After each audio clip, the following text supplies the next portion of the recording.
Good afternoon and welcome to NASA's Kennedy Space Center for the pre-launch news conference for SpaceX CRS-12 to the International Space Station. I'm Joshua Fentz of NASA Communications, and I'm pleased to be joined today by Dan Hartman, Deputy Manager, International Space Station Program, Hans Koenigsmann, Vice President of Build and Flight Reliability with SpaceX, and Pete Hasbrook, Associate Program Scientist, International Space Station Program. We'll begin with opening comments from our presenters, and then we'll be happy to turn it over to you for questions. Dan, take it away. Thank you, Josh. Good afternoon, everybody. It's great to be with you as we prepare for the SpaceX CRS-12 mission. As you know, we've loaded Dragon with 6,400 pounds of cargo, and I'm happy to say 75% of that total mass is headed toward our research community and our continued expansion of the research envelope on board the International Space Station. So with the internals and the external payloads that we have going up, it sets a new bar for what the amount of research that we've been able to get on this flight. Primarily driven because of our consumable levels are really good shape. Our system performance on board the International Space Station has been stellar. And so, you know, when we can, we try to dedicate as much as we can to the research community, and we'll be able to pull that off in this mission. The PIs and their teammates have been here for the last week preparing all their research in the late load categories for the International Space Station. I think we're just about getting ready to load all of our late load cargo into Dragon out at the pad. So that capability is just now starting, or that task is just now starting, and that'll all be in support of over 300 investigations we plan to conduct on the International Space Station over the next 6 months. 85 of those brand new. So very, very exciting times for our research community. You know, with the extension of PEGI, that gave us an extra crew of 4 crew members on the USOS side, and so crew time presently has not been a limiter in the amount of research that we can get done on board Space Station. And as we look forward to the commercial crew side, when we get a crew of 4 on the USOS, we're hoping that crew time constraint that we've always been living with for the past couple of years or so will be minimized or completely eliminated. So we're really looking forward to that. One thing with the launch tomorrow, this will be a 1 attempt. And so we could not, we have some other activities going on board the International Space Stations. The Russians have an EVA on the 17th. And so if we don't get off tomorrow and then launched on Tuesday, our berthing day would be the same day as their EVA, their planned EVA date. And we worked it out with the Russians that we were going to deconflict that, and so we would hop over that next the Tuesday launch opportunity.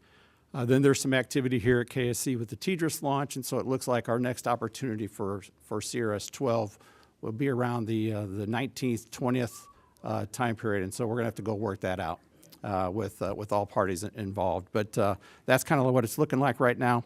And so we'll have much more to say on that. Hopefully the weather will be just fine. The weather will cooperate tomorrow, and we'll get off the ground and be on our way with no conflict. So that's plan 1. Our crew is trained and ready to go on board. Jack will be prime on the Jack Fisher prime on the SSRMS capture. That'll occur Wednesday morning, bright and early. And then, as typical with SpaceX Dragons, we move that into Node 2 Nadir. Our planned hatch opening won't occur until the very next day, although I think the crew is aware that there are some frozen treats on this particular mission, so I wouldn't be surprised if they work long in the day and try to open a hatch and enjoy some, I'll say, well-deserved frozen ice cream, food, and frozen bars that we have on the mission form. So we'll just see how that plays out, but knowing that crew, I can imagine them getting in, and we'll be ready to do that. The cream payload is in the trunk, ready to go. Somewhere in the first couple weeks of the mission, we'll pull that out with the SSRMS, the big arm. We then hand that off to the Japanese remote manipulator system, the GEM arm, and then our JAXA buddies will install that onto the exposed facility, and that's where Cream will live for the next several years, conducting the research that it plans to do. Mission duration is a little bit over 30 days, and pretty much nowadays we let, the research side drive our mission duration. Obviously, we need to live within constraints of the Dragon. So this will probably be a little bit over 30-day mission to get all the research done and then returned home. Our return return cargo is also almost extensively researched. And so we're very, very proud of that. We've worked out with SpaceX. When Dragon splashes down, we get the Dragon back to the port, and we are actually turning over some portion of our early return cargo to the research community right there at the port, so then they can take it and start their immediate analysis of the results that they found. So overall, we're looking for a great mission and again, with a quick handover to the research community. We are working one issue on board International Space Station. It doesn't have an impact for the flight, but it's something you'll probably see us turn up our game.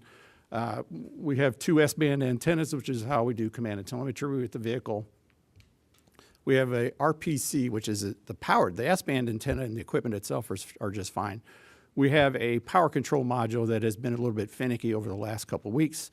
We've closed it. It stayed closed. It's tripped. It stayed open after we tried to reclose it several times.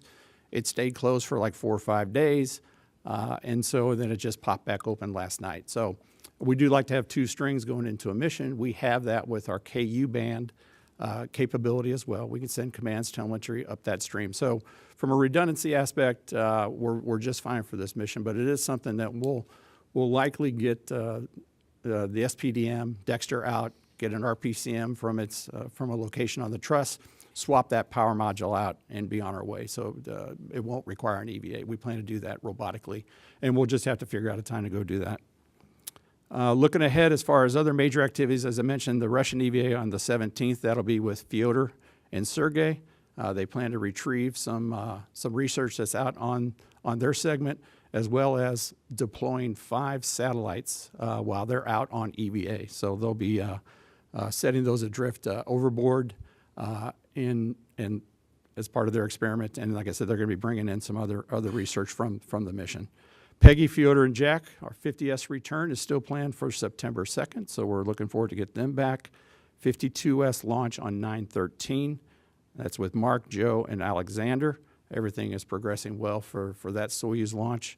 So again, we'll dip down to a crew of 3 for a while, then we'll get right back up to 4 crew of 6, and four of those being 4 USOS crew members.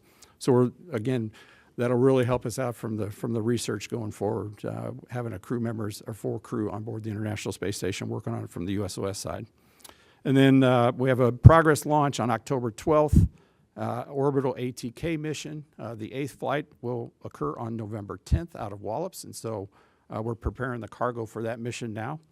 And the other thing is recently we decided to perform a triple EVA, and so that'll occur probably in the late October, early November. The content of those EVAs is still being finalized, but the main thing we plan to do is change out on the SSRMS, on the latching end effector, which is kind of one of its base end. We'll end up swapping one of those SSRMS end effectors with one that is sitting out on the actual mobile transporter system today called the POA, and so we plan to swap those 2 latching end effectors out and then be back into a healthy condition. What we're doing, what we're seeing is a little bit of fraying on the snare wires associated with the latching end effector when it grapples over a grapple pin. And so we have plenty of margin, we have plenty of capability left. We just want to get out ahead of this in case we see some increased wear on it. So again, no immediate need, but it is something that we do want to go tackle. Again, we have the crew time in that time period, in the October-November time period. Crew will also be changing out a lot of lights and cameras on board the International Space Station and preps for the commercial crew vehicles that will be arriving, so we want to get those in good shape as well. And so we'll be, again, conducting those in a late October time period. Other than that, ISS is certainly ready to go for the CRS-12 mission. I think we're all going to be keeping our eyes on the weather, not only tomorrow, but also for the late load and pad activities that SpaceX has to do today. But we're ready to receive Dragon, and I'll turn it over to Hans for SpaceX status on the vehicle. All right. Thank you, Dan. So SpaceX is ready to go too. We had a really good static fire, I think, on Thursday, and reviewed everything, all the data, everything looks pretty good, and so we're proceeding at this point in time.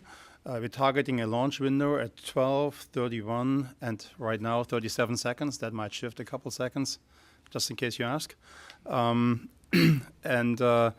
then we're good to go on the 12th cargo mission here from this launch site to the ISS. So first stage will return to the LZ-1 landing zone, like the last CRS launch, similar. And I have some interesting statistics on our launches there.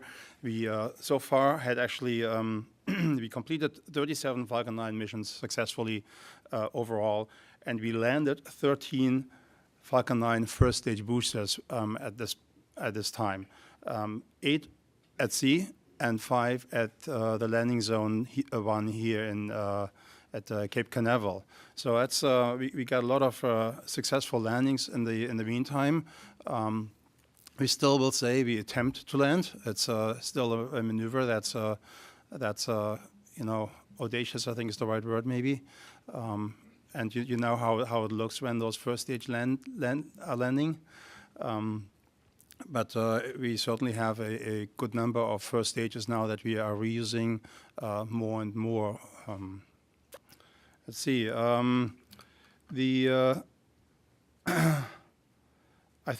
The trajectory and everything that on the flight is very similar to the last one. I don't think you will see any difference. It's a 200 by 360 kilometer orbit. Once we deploy Dragon is going to begin phasing with the International Space Station, and the berthing or grappling is going to happen on Monday morning in the early morning hours here at the Cape, and even earlier, I guess, in Pacific time. Wednesday morning. Yes, we launch on Monday morning, Wednesday morning. Every time on these launch campaigns, I lose track of dates and times, and it just becomes an endless row of days. Thank you. Launching on Monday morning, Monday early afternoon, and berthing on Wednesday early morning. It's a pretty short phasing time this time. That's the only thing why I thought I mentioned it. And then Dragon is going to be there for roughly a month. There's a certain time frame that we can shift around a little bit, and it's going to return to the Pacific water there. We're going to grab it and bring it home to the port, and it's kind of funny because that actually happens to be a little more than a mile away from my house where the unloading happens. So I can almost see it. And that will be hopefully another successful CS mission. I would like to thank a couple teams and folks here, and in particular the SpaceX Dragon team and the SpaceX Falcon 9 team, which really did a lot of work over the past couple of weeks, getting Dragon ready, getting Falcon 9 ready, and getting the launch site ready. It's always awesome when it comes together in the days before launch. Then I want to thank the 45th Space Wing and the FAA. For their support, and especially support on a Monday launch. That means working in the last couple of days too. So I really appreciate that. Thank you very much. And then of course NASA for being our customer and trusting us with their cargo to the International Space Station. Thank you very much. Thank you. Thank you, Hans. Pete? Okay, hello. Thank you for coming today, both here in person and the people who are out watching us on NASA TV and on social media. We're very glad to be here today to tell you about the important science that the Dragon spacecraft is bringing to the ISS, as well as the work that we're doing on the ISS. The Dragon brings us a variety of payloads, both in the pressurized module and in the unpressurized, as well as maybe most importantly, is bringing scientific samples home. Dan talked about the numbers. I have 2,200 kilograms of research hardware, or about 4,800 pounds of research hardware going up. That does include the external payloads. And then returning about 30 days later is about 1,200 kilograms, or close to 2,600 pounds. So over 2 tons of research hardware going up and almost a little over a ton coming home. So the space station is an international laboratory in space. It's multidisciplinary. It's much different than a lot of the labs that you would find here on the ground, which are focused on one type of research and maybe very one specific type of research. We are multidisciplinaries. We categorize ourselves into 6 categories. We've got biotechnology and biology, earth and space sciences, physical sciences, human research, technology demonstration, as well as education and outreach. At any one time during the course of the year, we've got hundreds of experiments going on. Right now, I would put that number, somewhere around 250. The crew doesn't operate all those. A lot of those are being operated autonomously from the ground, and in a lot of cases, the crew are the subjects in the case of human research. To date, with the ISS program, in the 16 or so, 17 years that we've been permanently occupied, we've had over 2,300 different experiments, investigations that have gone on the ISS, including the shuttle missions that brought science to us. We've had over 3,300 different scientists from around the world participate, and we are somewhere around 100 countries that have participated now. And our goals with ISS research are to advance the knowledge of the natural world around us, to enable future space exploration. We are now expanding the commercial market in low Earth orbit, not just by commercial companies launching to us, but providing hardware and partnering with our scientists. And generally, overall, we are working to improve our life here on Earth. I'm not going to talk too much about the science today, and I hope you'll come back and join us at 3:30 Eastern Time. We've got several scientists coming to talk to us, both from the NASA side and the National Laboratory side. The first up, you'll see 2 scientists from the Michael J. Fox Foundation talking about Parkinson's disease and their work to crystallize a protein crystal, an enzyme that has been implicated in the spread or the development of Parkinson's disease. And by growing a larger crystal in space, which you can do in microgravity, things grow larger and purer, they're hoping to get a good understanding of the structure of the crystal so that they can understand the pathology of the Parkinson's disease as well as potentially develop therapies for treating it. We have another scientist who will be talking about growing lung tissue in space by steering stem cells to develop into lung tissue. The benefits there are to hopefully be able to grow bioengineered tissues that will help us with replacing organs on the ground, repairing damaged organs.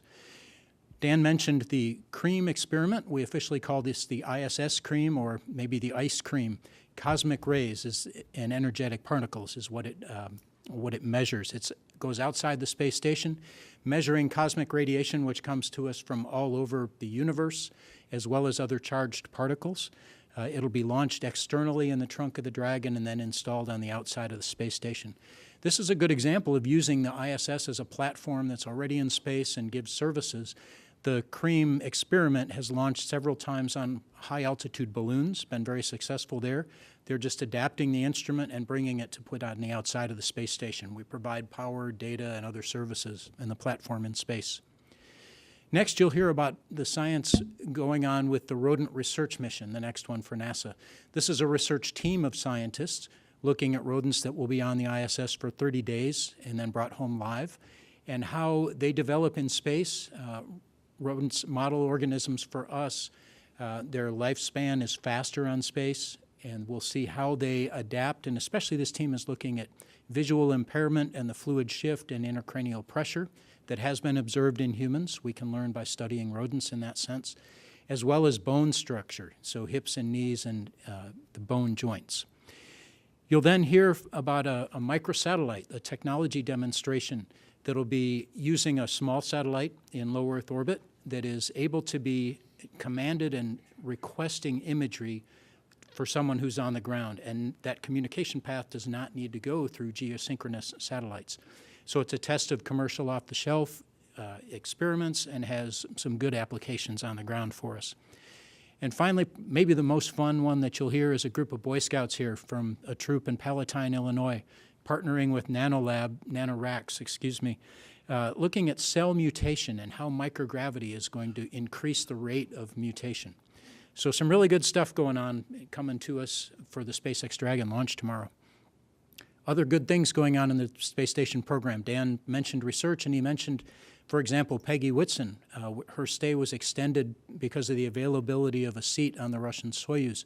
So her extension by 3 months has brought us to 4 crew members earlier even than we were expecting. What that does for us is it essentially doubles the amount of crew time that we can get from our ISS crew to devote to science.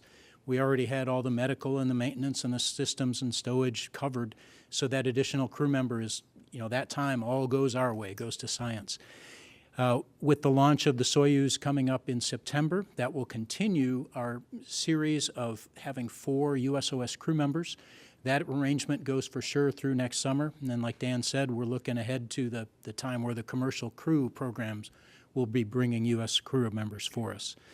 So part of the message there is we've got plenty of time now to do the things that we want to do on station. If you're a scientist, we want to hear from you because it's a really good time to come back and work with us. There's some other things going on in the science world at NASA as well. Hopefully you've heard that there's an eclipse happening a week from Monday, excuse me. The ISS crew is going to be able to see that eclipse as well. They'll be able to see it from 3 consecutive orbits. Their first orbit, they'll be flying over the Pacific Northwest. The shadow will not be on the ground yet, but they'll be able to see a partial eclipse as they go by. The second orbit, the crew will actually be orbiting up over Canada, but they can look toward their southern horizon. They'll be able to see the shadow on the ground somewhere around Kentucky and Tennessee. And then on the third orbit, they'll actually be able to see the most of the eclipse of their 3 passes. It'll be about 85% that they'll be able to see. The crew will have special filters and special cameras to look at the eclipse, and if you're going to look at the eclipse, you should have those things too. There are tips for viewing the eclipse on NASA's eclipse website. It's eclipse2017.nasa.gov. And finally, a little bit of excitement right here. We're all hoping for clear skies tonight as well. We've scheduled a really good ISS pass to fly over Canaveral and KSC tonight. So about 9:33 p.m., be looking northwest. Be looking for something that looks like it might be an airplane on the horizon. It will grow, and this one's going to go almost straight overhead. After it goes overhead, it will disappear into the ISS sunset about 200 miles above us. So back to the purpose, though, of the briefing today. SpaceX Dragon, we're really excited about all the science that it's bringing and it will bring home for us. And we're excited about all that's going on in the ISS as well. So thank you. Thank you, Pete. We now have a brief weather update for you from the 45th Space Wing Weather Squadron. Winds tomorrow are expected to be around 10 miles per hour. The temperature around 85 degrees. The only concerns for launch tomorrow are the cumulus cloud rule and then flight through precipitation. The potential of violation is about 30%, meaning that we are 70% go for tomorrow's launch. We'll now take your questions beginning here in the room at Kennedy. If you would, please raise your hand, state your name and affiliation, and to whom you're directing your question. We'll begin in the front here with Marcia. Marcia Dunn, Associated Press. I think for you, Dan. Peggy Whitson's extra 3 months, how much has that pushed the boundary on what you're learning about long stays in space? And do you have an idea of when the next long-term astronaut might be? I mean, when's the next? Is 1 year cruise still in the picture, or how's that all? We're and Pete could help chime in as well, right? So from a agreement with our Russian colleagues, those discussions are still ongoing. We don't have an agreement in place for additional crew members to stay 1 year. We are certainly pursuing that, though, with them. And as far as Peggy, I don't know if we really set up, in advance the 1 year protocols that we're looking to do. So the teams have been able to adapt to those as we've gone from 6 months to 9 months to 10 months kind of thing. And so just more data points on things like bone densities and certainly all kinds of biological samples being taken that the crew member, our research teams, human research teams on the ground will be able to analyze when she gets back. Pete, anything else to? Sure. Yeah. This is a good windfall for us as well. Peggy was already a subject in the fluid shifts experiment, which was one of the key experiments in the 1 year mission that Scott Kelly and Mikhail Kornienko did. So with her duration now increased, she's now on the same scale that they were. Not quite as long, but we are continuing her fluid shifts sessions. She's also continuing some of the other science that applied to the 1 year mission, behavioral, food surveys, all of her biomedical data, biomedical research can be applied as well. Do you have to have a Russian partner with this, or could you just send up an American all solo, or 2 Americans, or a European? I mean, why do you need to have the Russians sign off on this? Well, certainly during the periods of Soyuz, that would be the case, and that's how far we've, from a near term, that's where we've looked. I don't know if we really had the discussions once we get into I'll say, routine services with our commercial crew programs, if we can do that solely on our side. I would imagine that answer would be yes, but I have not been involved in those discussions. But I can't think of anything that would preclude us in that regard. And we'll stand in front of the room here. Chris Gebhardt with NASA Spaceflight, with one for Hans and I believe one for Dan. For Hans, with only 1 day in a window before having to stand down for a week, can you talk a little bit about what the teams did to fix the computer issue that stopped the Intelsat countdown at T-minus 9 seconds twice? And for Dan, is it the science experiments on Dragon, or is it the need to catalog the satellites that are being deployed during the Russian EVA for why Dragon only has a day? Basically, why can't Dragon just launch and loiter behind the ISS? Thank you. So regarding what stopped the Intelsat launch, like 9 minutes, I think, or 9 seconds rather, before T0, those computers are ground computers, and they're driven by a certain script that checks for values, and we clip those values in this case, so those are things that are relatively easy to fix, and had been fixed basically the day later, right away, and tested again. I don't anticipate that to be a problem, although I shouldn't really say this. Knock on wood. I'm actually, when I think about what I'm worried the most, is actually weather right now. The weather is right on the. I know it's 30%, but those percentages, change in the hour before, and even if you're stuck within those 30%, that be not good. Having said that, I think everything else looks pretty good.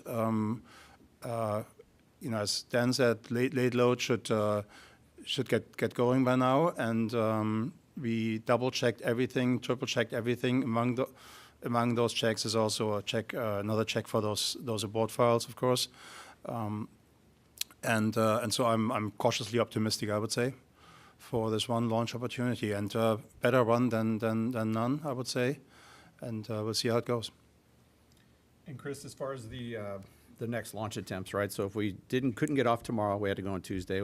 That would line up the birthing day on the same day as the Russian EVA. So that was out of the question. We pursued that with our Russian colleagues, and then you hit it, right? Then the Russians on that EVA deploy 5 satellites, and we do require good tracking on those, so we know where to go fly Dragon, help SpaceX fly Dragon when it's approaching into the ISS. So that's a big deal for us, obviously. Could we loiter? Yes, at the expense of losing research, because they time, their samples have X amount of hours before they need to be offloaded, brought onto the station, and so we looked at that as well. And the loiter duration once around, bringing it back in, just didn't solve didn't close on some of the research parameters that we had.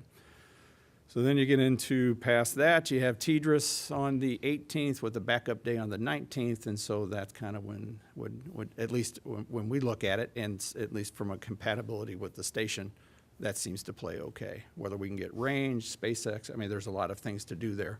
But as far as the station program, we look like those are acceptable days.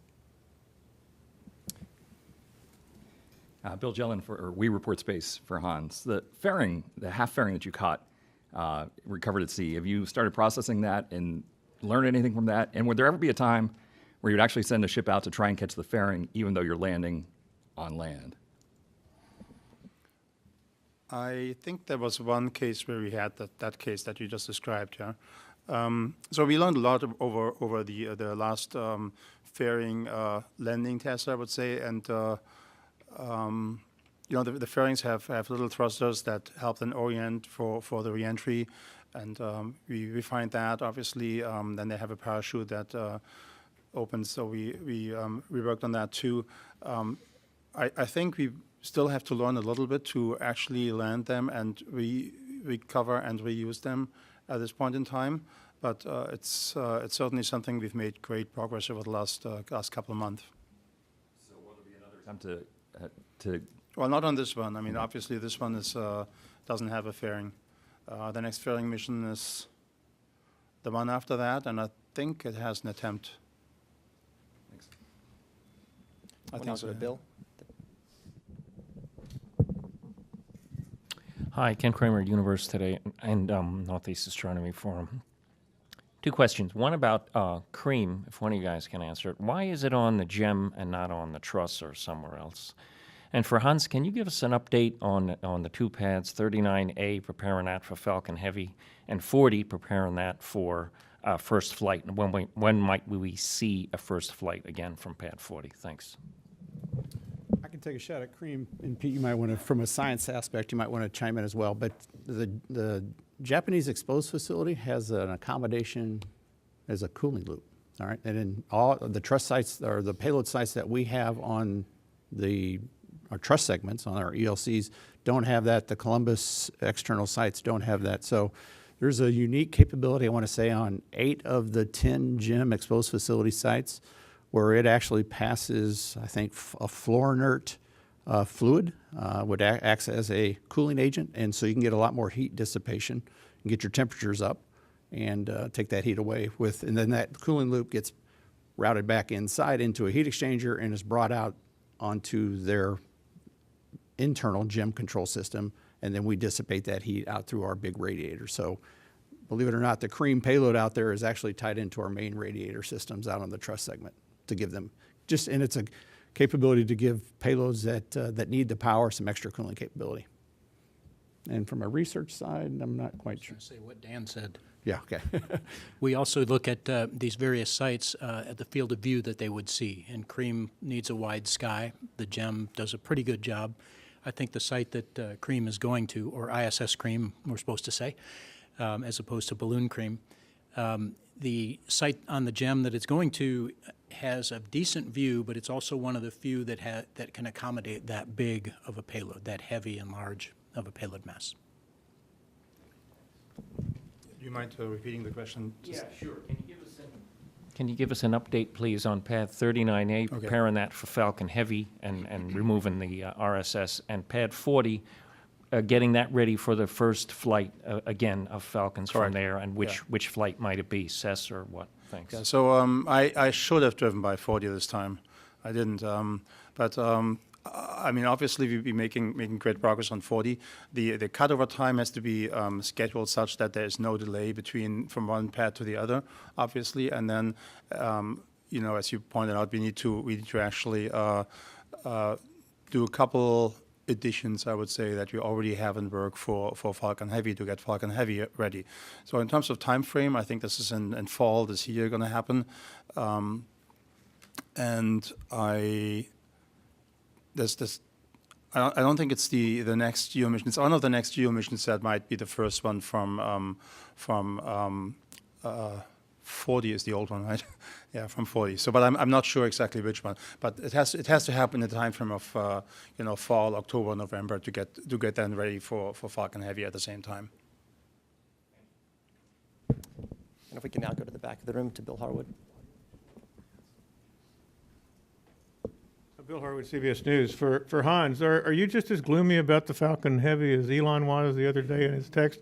But seriously, I mean, you're the engineer. I'm one of the engineers. I'm asking, maybe give us your assessment of what some of the challenges are of making that rocket work.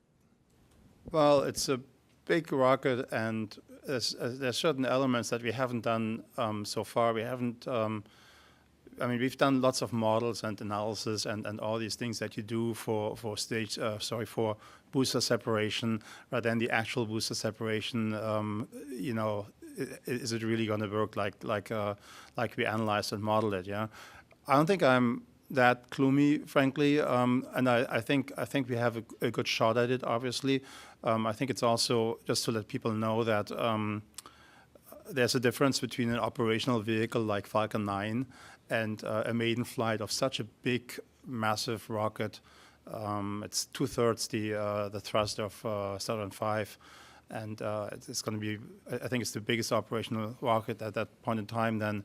So there's certain things that are just unknown, uncertain on the first flight, and I think Elon just wants people to be, I guess, cautious on this particular flight, on the first flight. And it's also, one effect is obviously that the engineers at SpaceX just double up and review everything even more and make sure that it doesn't happen, yeah. it's the opposite of complacency in that case. It's really just make sure that everything is done and everything is ready. I think that is his intention with that, basically. Hi, Stephen Clark from Spaceflight Now. One for Hans and one for Dan, I believe. For Hans, are you flying anything new on this booster to aid in refurbishment and reuse? I know you introduced the titanium grid fins a couple of months back. Anything new in the heat shield or anything else on this mission? And for Dan, do you have a specific date that you're targeting for Dragon departure and splashdown for this mission? You said about 30 days, but is there a date out there? Thanks. Your first question is really almost in the weeds for me. There's always details where we test certain materials or something like that, and there's a good chance that this is on there too. I don't know exactly the details on that. There's nothing massively different on this booster compared to the other ones, so from that perspective, I don't have that in my head right now. Sorry. Mission duration from our research community, the last I heard was 35 days. So can't do that. Now, I don't know what that translates into September, but 35 days plus launch is where we'll be. Just throw a quick one while the mic's still here. For Hans, I've noticed the RSS. We've all noticed you guys are really taking the RSS apart. What is the schedule for that? When would you expect that to be completely down?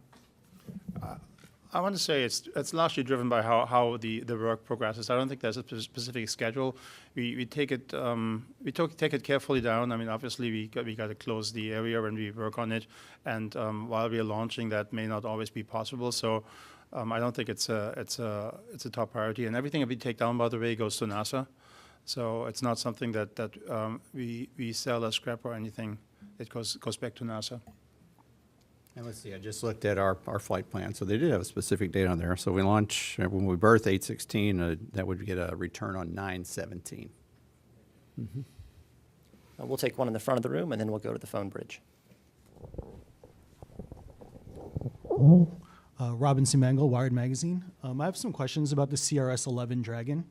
Did it really cost as much to refurbish it as it would have taken to build a brand new one?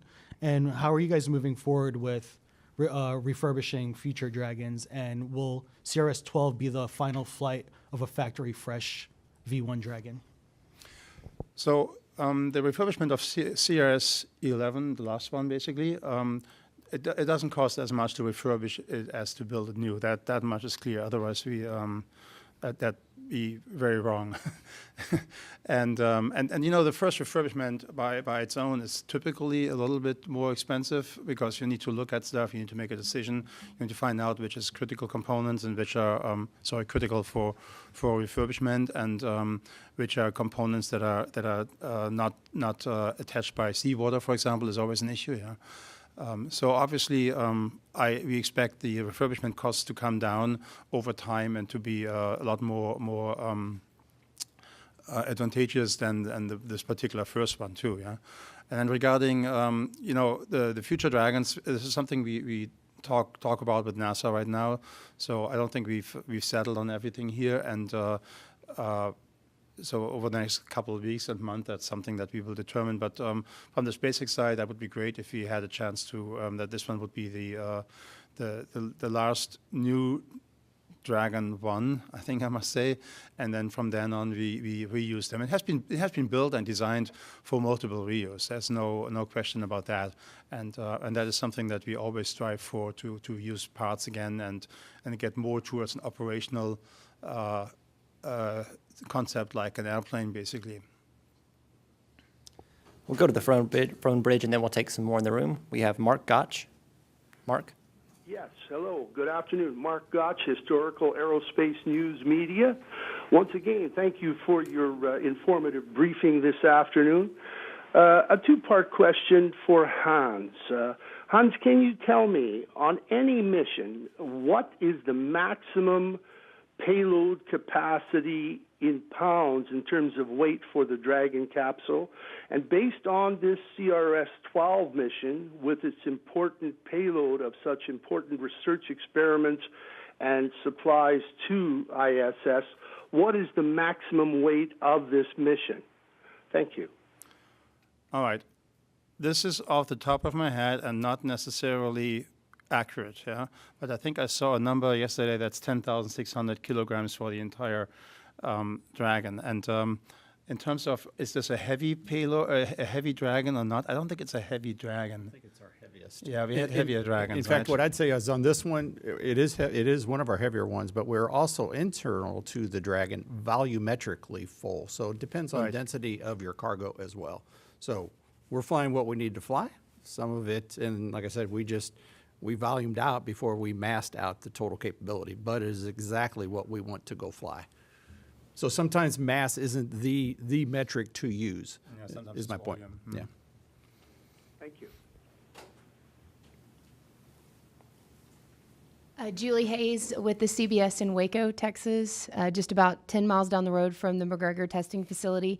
And Dan and Hans, this is for the both of you. First of all, if you could just tell us more about the relationship between NASA and SpaceX, how that is, and also how critical is a facility like McGregor to accomplishing your overall goals? Yeah, the relationship is grown immensely with respect and sharing of information and knowledge transfer, quite honestly, both ways, right? A little bit new way of doing business with SpaceX. It's really forced us to come back and look at our processes.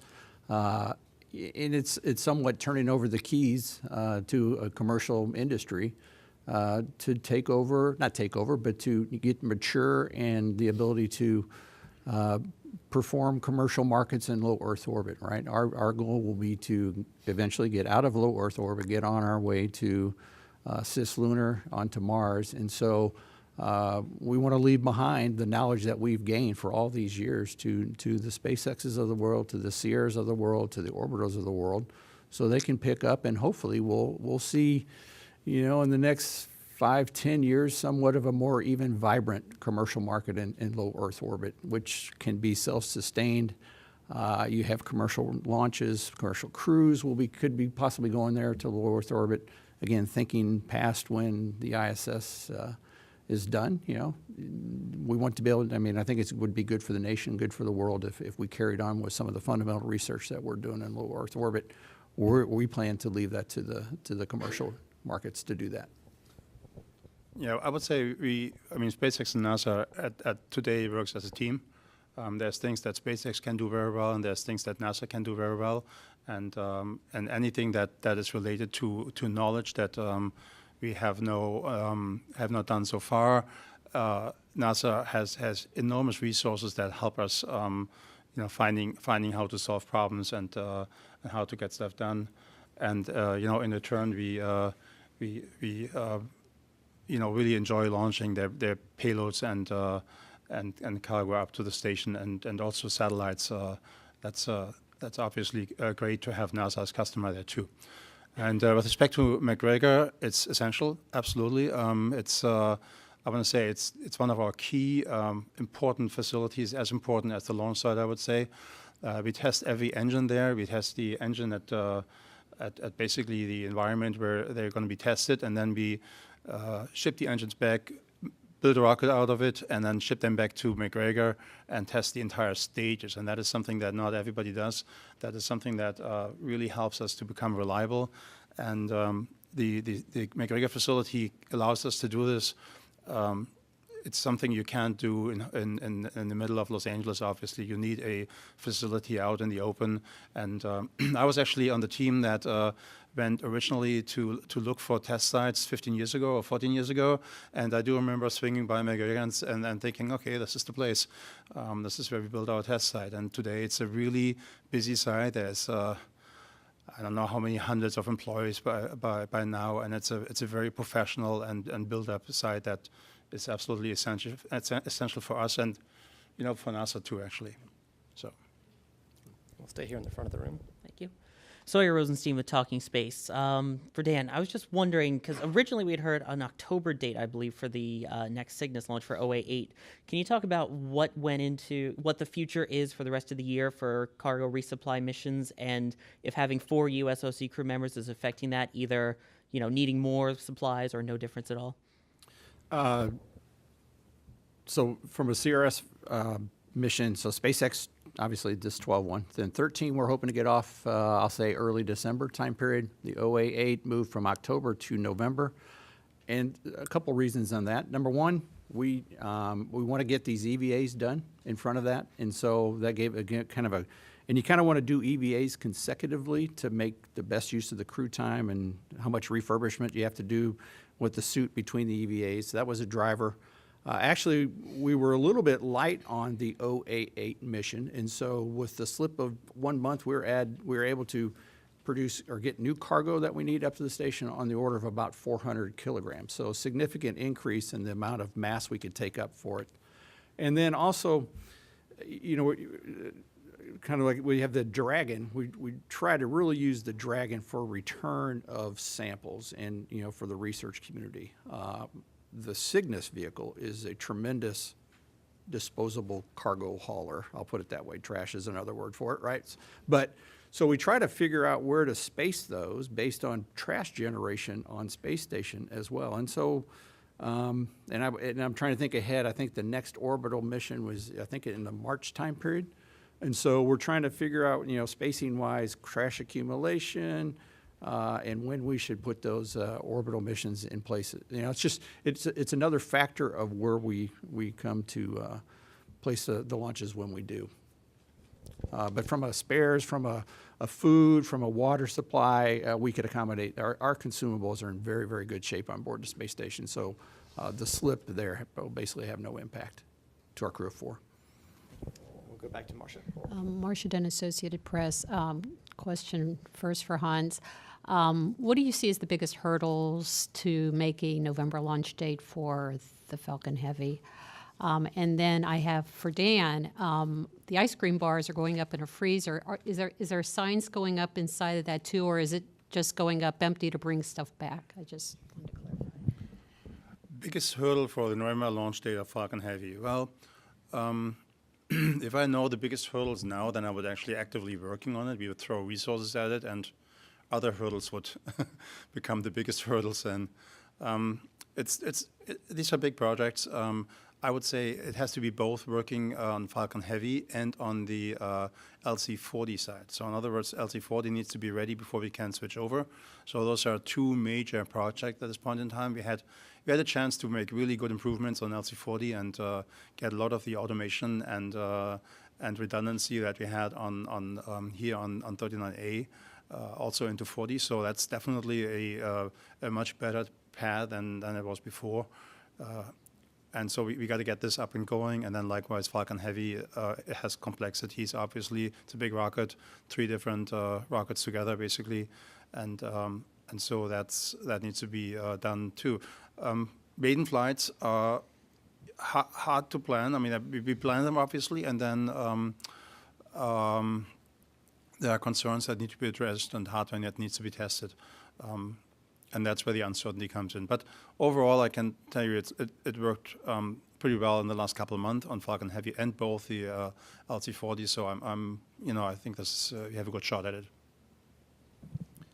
And as far as the other goods, it's a pretty, I'm not gonna say challenging job, but when you try to figure out how much cold research you're gonna go fly, either in freezers or in cold bags, and then you work on their temperature variations that they need and their durations. It's an iterative process, and you try to figure out amongst all of our assets that we fly up, which are several types of freezers and cold bags, how they best fit, pack-wise, and meet all the requirements. And at times, we have excess volume based on, we could accommodate all of our requirements, and we had some excess volume.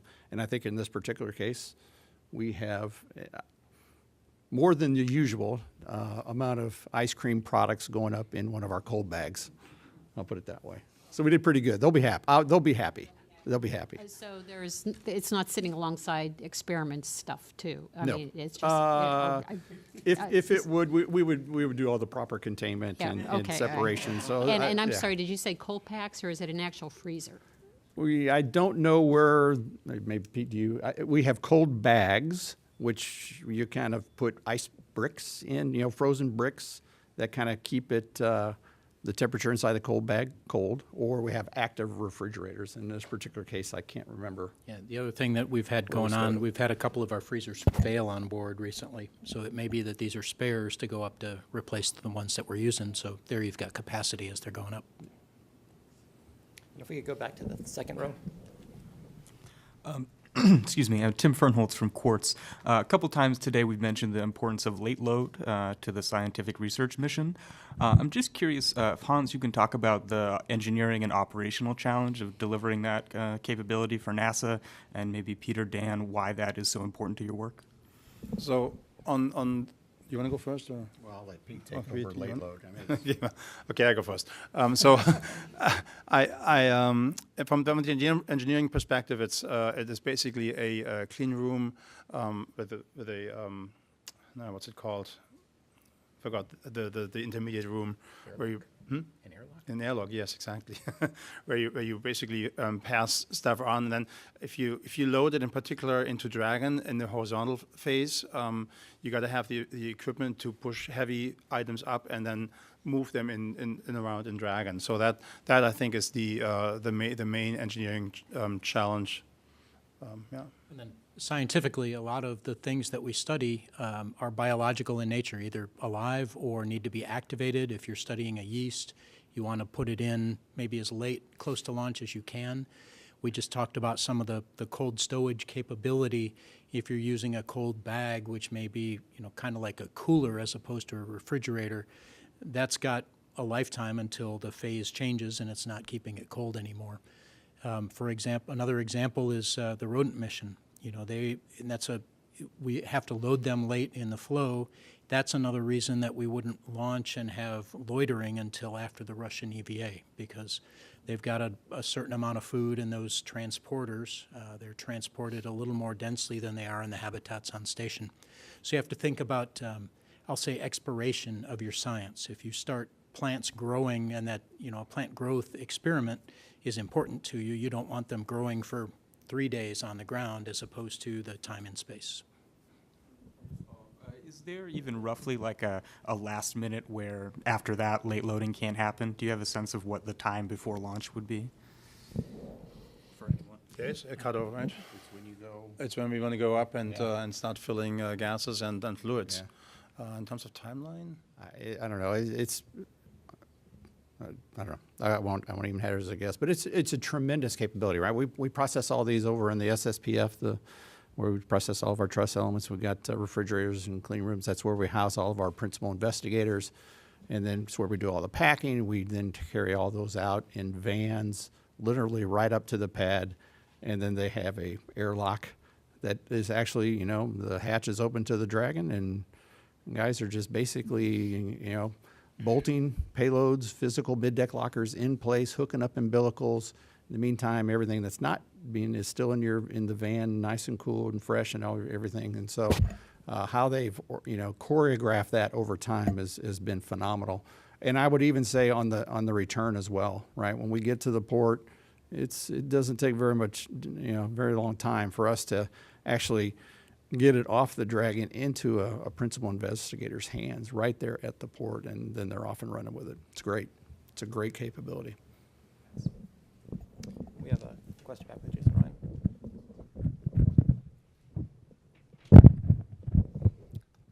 Thanks, Stephen Clark from Spaceflight Now. Again, one more for Hans. Once you do get Pad 39A available to start working on it for the Heavy, what exactly do you have to do with the pad? You said there were a couple of things. Is it stuff on the transporter strongback, or is it something in the hangar, or what do you got to do? Thanks.